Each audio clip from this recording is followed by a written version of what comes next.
Hello, welcome. It's PTJ on the mic. So, tutorial Nancy, it will come with a bit of some background history.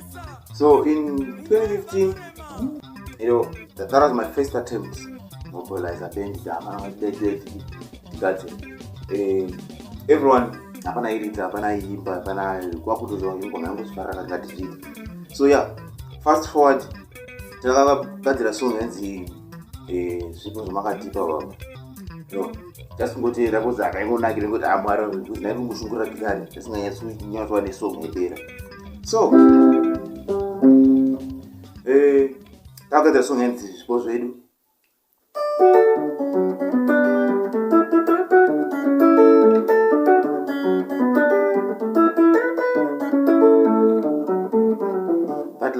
So 2015 so mukuda uyatsopinda makudai kuzi akambosisha graph pasaida kutomboita zvemagitari. Ndasangana zvakare nahungwe simbashikuchira ndatakambosangana mashure kuhandicho muchikoro chaiko yahunga uripusha nebhendi masongs atina akadai ndikatoti the mist ndotopinda ndidaiwo under the mist akagara aripo ndenda kutobatikira nguwa. So zvisinei patanga kuti masongs akamira akadai patotogadzira zvisinei papanonzi apana kugadzira album. So pane song ingaine masolo apa murara atopera pati ndatofana fast kugadzira something fast. So vakonda song ingangopindirana then the same rhythm yanakaisa pana zvipo zvamakatipa zvipo zvedu chainzwa ichabuda song ambira. So ndatoisira rhythm yangu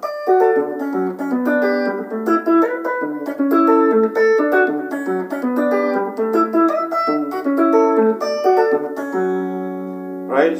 2016 pataenda kurekoda kumudharajabu Blind Fruiton Studios. So ngaitonamwa chaisa muchizomboifila tichifila. So panatoendesa rhythm ngamaziriti achatoisi pane song yenzi zvipo zvedu ndakutoisa vapi pasong last year baita zvakaitika. Listening, now let's get to the tutorial. So rhythm iyi ndaifamba so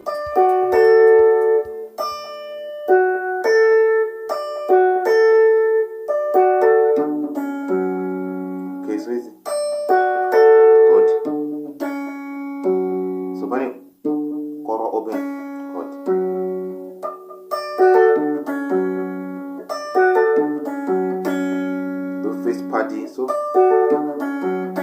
how you do?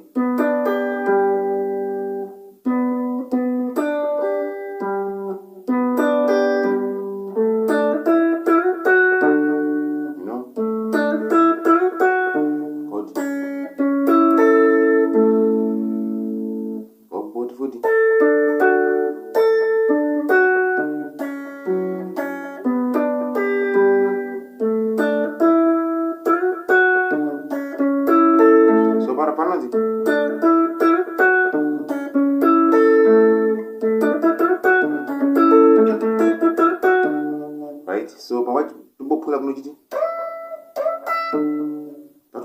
It's cool. How much no ding?